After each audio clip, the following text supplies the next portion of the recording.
Hello students, we have been discussing about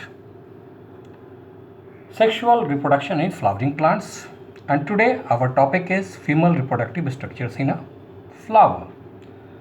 We all know that gynoecium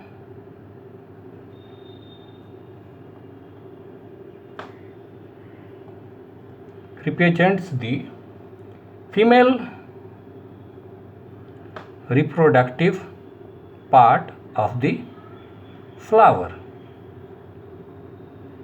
Gynoecium represents the female reproductive part of the flower. Gynoecium may consist of a single pistil or carpel, and then it is called monocarpellary. Monocarpellary.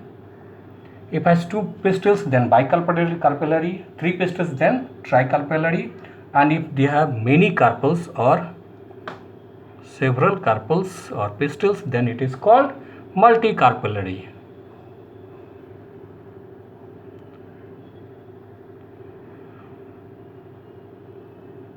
So the pistil or carpel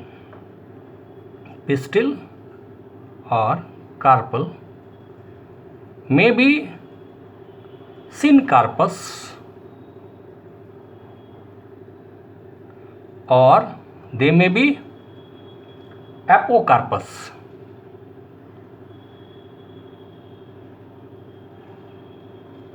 Syncarpous means where more than one pistil are fused together. More than one pistil, at least two pistils are fused together. In apocarpus, what happens? Carpels remain free.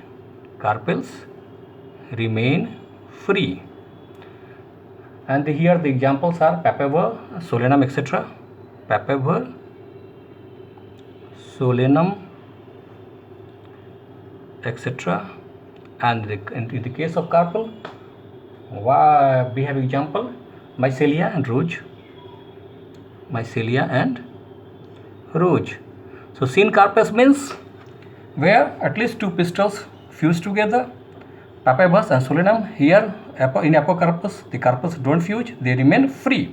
Mycelia and rose. Let's make a figure to show this.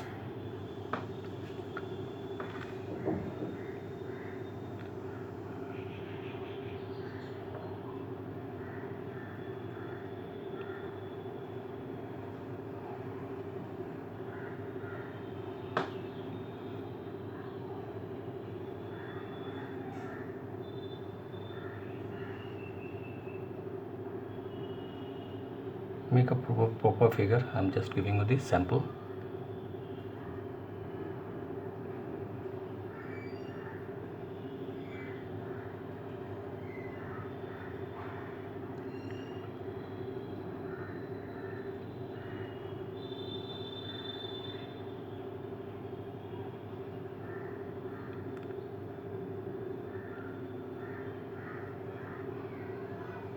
So here stigma. Here the carpels are fused together. This is known as syncarpous ovary.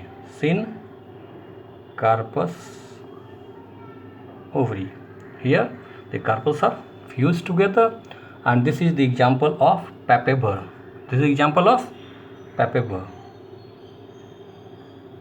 Syncarpous papaver. And let us take the example of another one.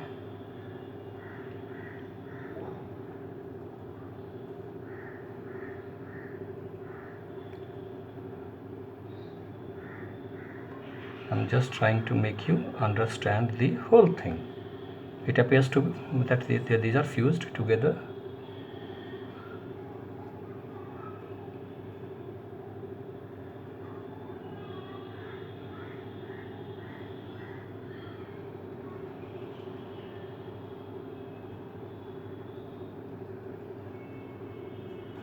It appears they are fused together. What is the case here?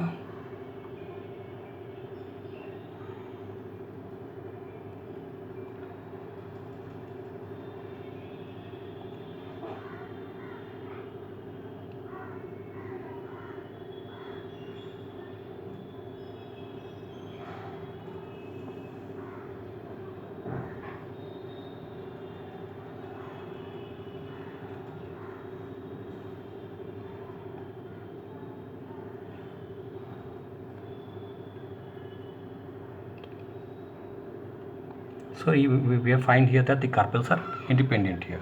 Here we find that they are fused, but here they are independent.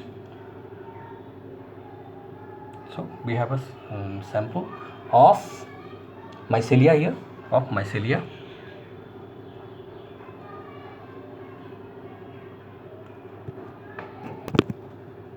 A typical pistil or carpel has three parts. What are those? Let's draw a figure.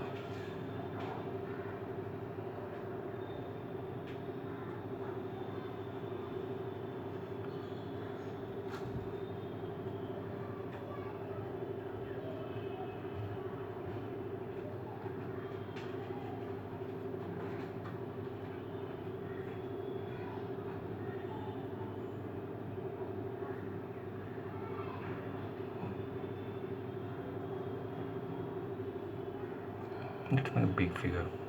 This is not good.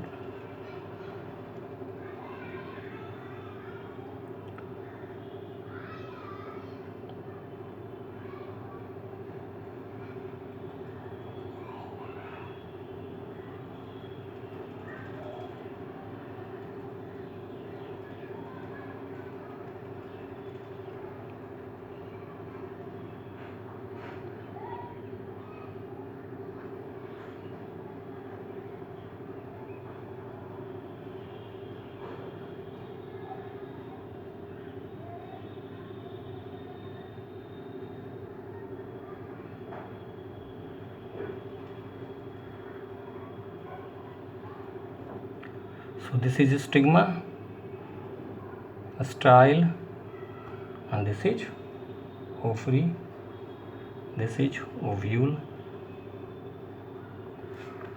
So stigma, it serves as a landing platform for whom? For pollen grains.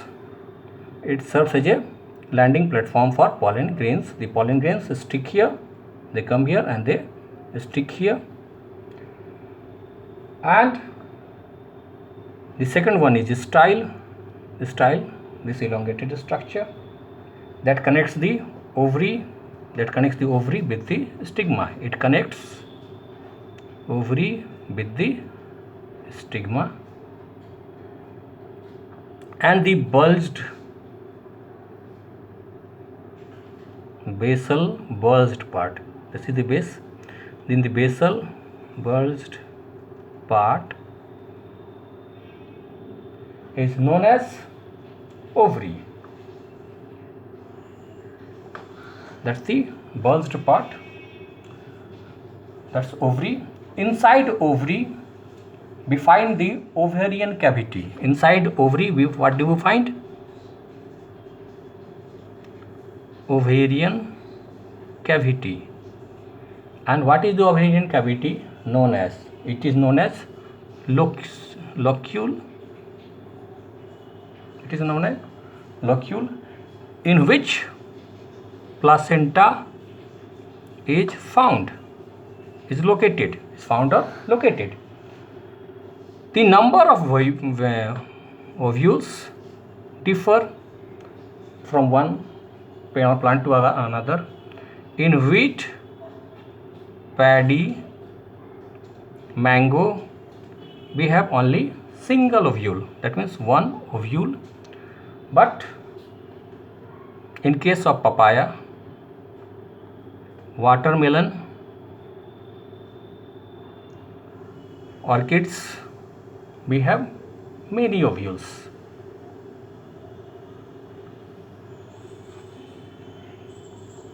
So we have a figure here, a stigma, style, and this is the bulged part, ovary. We have the ovules here. So stigma acts as the landing platform for pollen grains, and this is the style which connects the ovary and the stigma. And the basal bulged part is known as ovary, in which the ovarian cavity called locule is, ovarian cavity also known as locule, is found. Inside the locule placenta is located. The number of ovules differ from plants to plants. In wheat, paddy, mango, there is only one ovule or single ovule, but in papaya, watermelon, orchids, there are many ovules. So that's all for today. We will continue with this particular discussion in the next video. So please subscribe my channel and do like and share my videos.